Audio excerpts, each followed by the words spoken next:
Welcome and good evening. My name is James Hargreaves, and on behalf of the Smithson Valley Middle School Band, I'd like to wish each of you a very Merry Christmas and Happy Holidays. What you're about to hear tonight is a set of pre-recorded performances by all the band students of Smithson Valley Middle School in a unique combination that hopefully connects the in-person and at-home learners together in a rhythmically synced presentation that would not be possible were we to perform live. Each of the at-home learners had the opportunity to submit a recording of themselves playing their band music, with a click track I created in Soundtrap. For the students at school, we are fortunate to get to use the SVMS library as a recording studio, recording in small sections during their band class over the course of several days. These videos were mostly shot on my school-issued iPad, with the occasional close-up shots on the iPhone. The audio you'll hear is indeed our kids, the natural acoustics of the library, and a simple click track playing in the background. That same click track used by those at-home students who submitted recordings. We were hoping to send something out earlier, but as it turns out,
it definitely is a lot of work, so pay attention to that going in.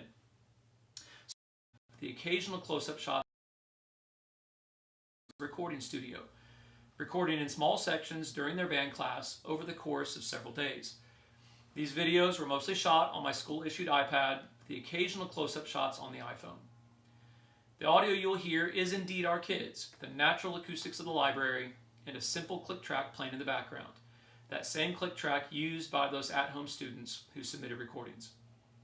We were hoping to send something out earlier, but as it turns out, the process for editing together these videos took much longer than we expected, about 8 hours per song on average. That's a lot.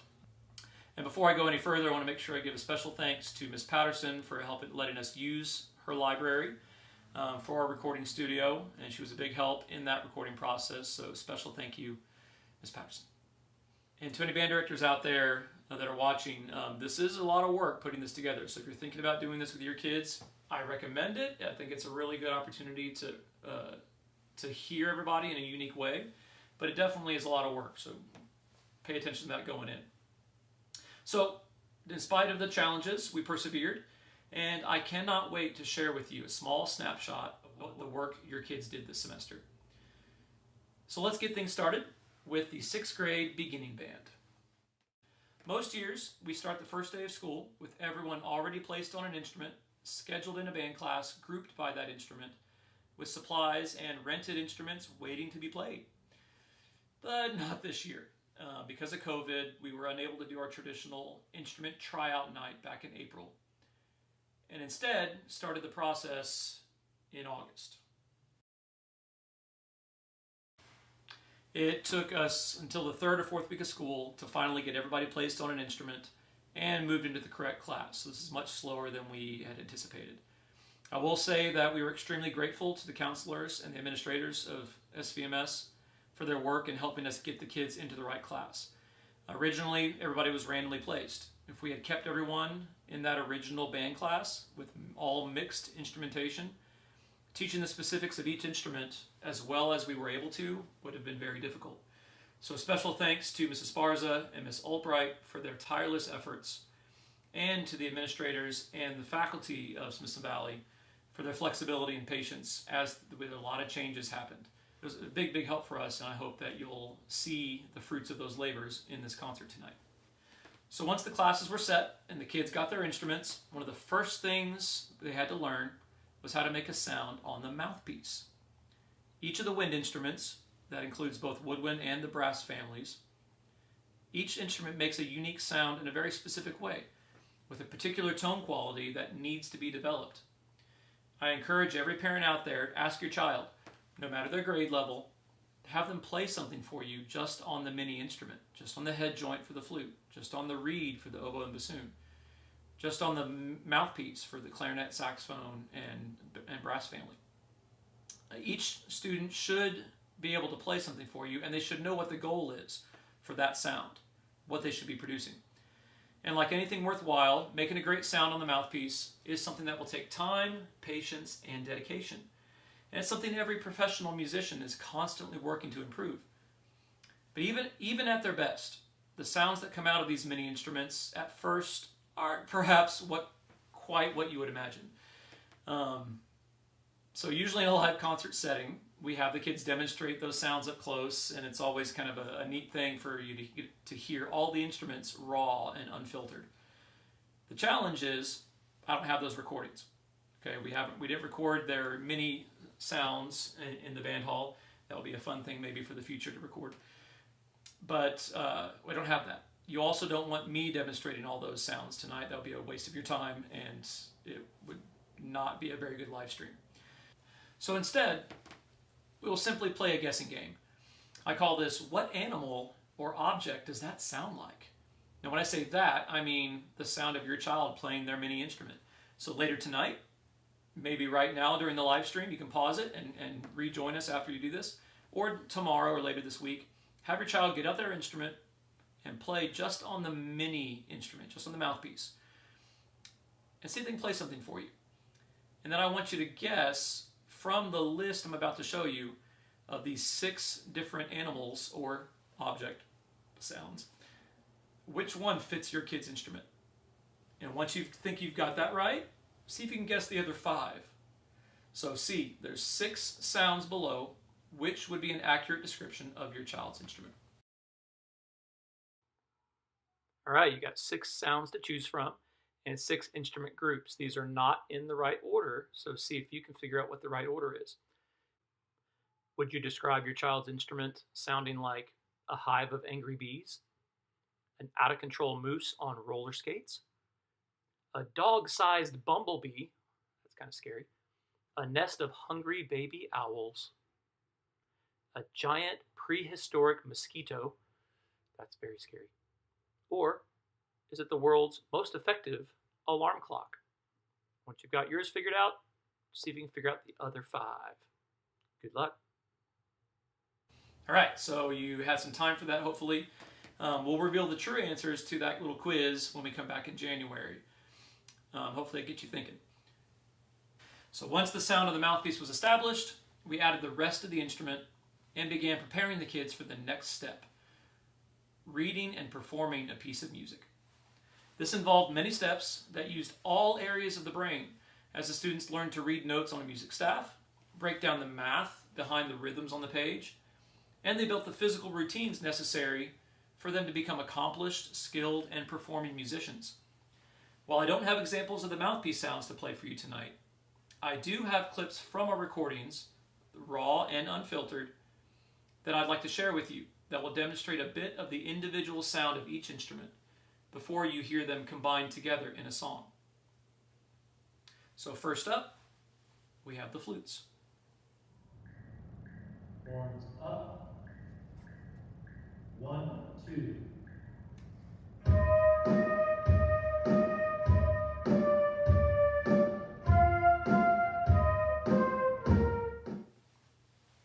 Next up are the clarinets.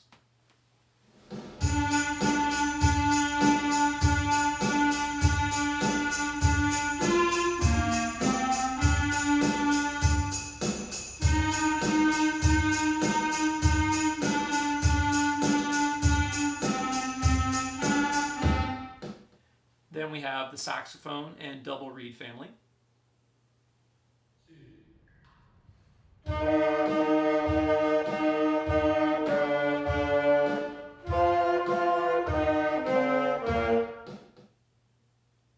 And here is the low brass class, featuring trombone, baritone, and tuba.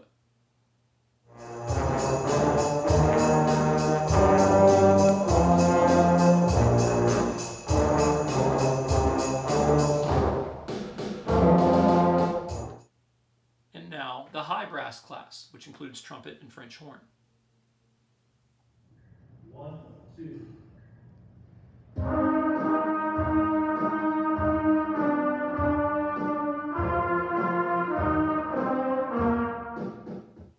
And finally, the percussion class.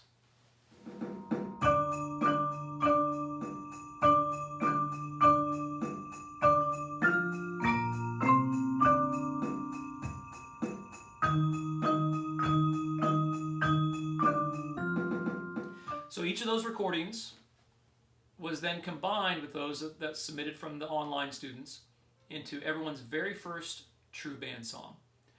So I hope you enjoy the world debut of the 2020-2021 Smithson Valley Middle School beginning band playing that time-honored classic, Jingle Bells.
So the beginners certainly learned a lot this semester, and I again encourage you to challenge your child to play something for you. They've got a whole list of songs that they already know out of their book and in their binder, and there's more out there that they can now learn to read based on the skills they already have. They have, in a very short time, and in spite of the difficult circumstances of this school year, developed the fundamentals necessary for the future. These kids will learn many more songs and many more skills in the months to come, and we can't wait to continue this awesome journey. Beginning band is just the start of a lifetime of music making, so we highly encourage you to continue on into next year so we can see where these kids are going to go in the future. It's going to be a bright, bright future. Okay, so now let's go on to the symphonic band. Most of the students in this group were in beginning band just last year. They performed that version of Jingle Bells you just heard last December. Now, as 7th and 8th graders, they have learned so much more than in that 1 year beginning band in just this one semester. And they've excelled in so many ways. While Jingle Bells only required each student to know just 5 or 6 notes and a few basic rhythms, the music in 7th and 8th grade begins to get a lot more complex. For tonight, our symphonic band would like to present a song entitled Surge. Now, while not technically a holiday song in the strictest sense, I'd like to think of it as a picture of Santa's workshop. As the clock is ticking closer and closer to Christmas Eve, and the elves really have to hurry to finish all the toys. Time is running short, and I hope the elves can get a surge of energy to finish all the toys in time for Christmas. So we hope you enjoy Surge.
Okay, now on to our wind ensemble.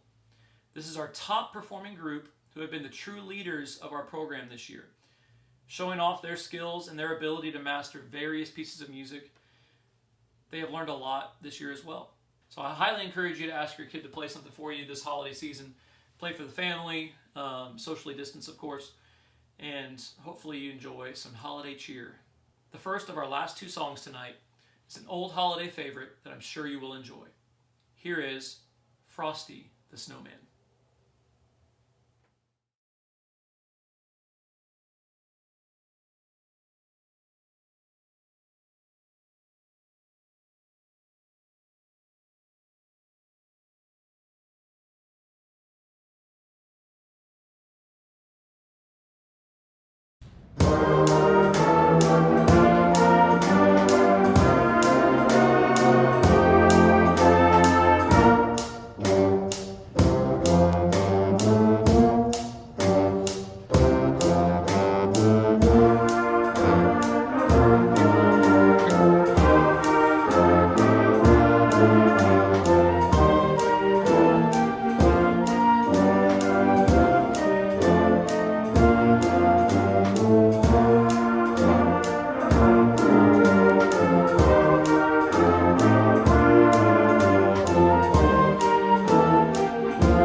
Thanks so much for joining us tonight on this unique concert setting.